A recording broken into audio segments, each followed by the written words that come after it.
আজ আমি গিয়েছিলাম গঙ্গারামপুর, কিন্তু বাট হঠাৎ দেখতে পেলাম গঙ্গারামপুরে বোম স্কোয়াডের গাড়ি। তোমরা কারা কারা আগে গঙ্গারামপুরে বোম স্কোয়াডের গাড়ি দেখেছো অবশ্যই কমেন্ট বক্সে কমেন্ট করো। তো ফাইনালি গাইস আমি যাচ্ছিলাম, আমি আর শুভ যাচ্ছিলাম কিন্তু আজকে গঙ্গারামপুর।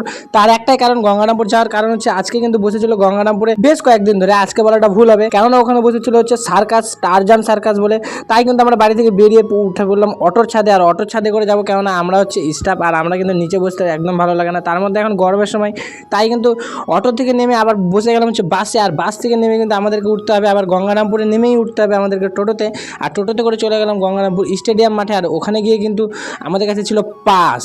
হ্যাঁ বন্ধুরা, ঠিকই শুনছো, আমাদের কাছে ছিল সার্কাসে যাওয়ার পাস, কেননা শুভর গাড়িতে লাগানো হয়েছিল পোস্টার, আর সেই পোস্টার লাগানোর জন্য কিন্তু আমরা পেয়েছিলাম দুটো পাস, আর এই পাস দিয়ে কিন্তু আমরা যাবো হচ্ছে আজকে সার্কাস দেখতে। হ্যাঁ বন্ধুরা, পাস থাকার একটাই সুবিধা গাইস, যত রাতে আসো না কেন তুমি কিন্তু ঢুকতে পারবে সার্কাস চলাকালীন। তো পাস দিয়ে কিন্তু আমরা বসে গেলাম হচ্ছে একদম ফার্স্ট সিটে, আর ফার্স্ট কম্পার্টমেন্টে, মানে 350 টাকার সিটটাতে গিয়ে আমরা একদম সামনাসামনি বসেছি। বাস গাইস 350 টাকার সিটের সামনাসামনি দেখো কী রয়েছে গাইস, জল। তো গাইস চলো সামনাসামনি সার্কাস দেখা তোমাদেরকে পুরোটাই দেখাবো। গাইস সত্যি সার্কাসগুলো কিন্তু বিভিন্ন রকমের অঙ্গি ভঙ্গিতে দেখানো হচ্ছিলো, সত্যি খুব ভালো লাগছিল।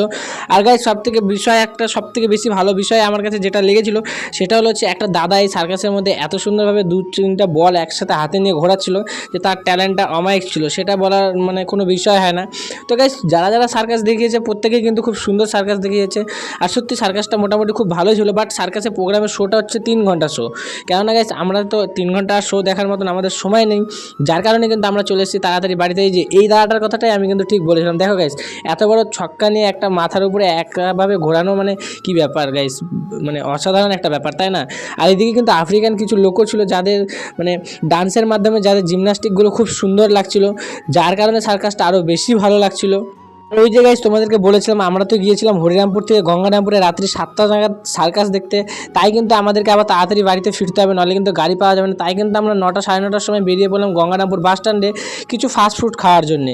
মানে আর গঙ্গারামপুর এসেছি আর মোমো খাবো না তাই কখনো হয়, তাই কিন্তু গঙ্গারামপুর বাস স্ট্যান্ডে গিয়ে খেয়ে নিলাম চিকেন মোমো। আর শুভ কিন্তু মোমো খেয়ে খুবই খুশি ছিল, বাট আমি কিন্তু মোমো খাওয়ার পর একটু চিন্তায় ছিলাম, কেননা আর পাওয়া যাচ্ছে না বলবো। তাই আবারও গাইস দেখতে পেলাম হঠাৎ সেই বোম স্কোয়াডের গাড়িটা। তো তোমরা কারা কারা এর আগে দেখেছো অবশ্যই কমেন্ট বক্সে কমেন্ট করো, আর বলবো পেয়ে বলবোতে করে চলে আসলাম রাত্রেবেলা তারপরে বাড়ি।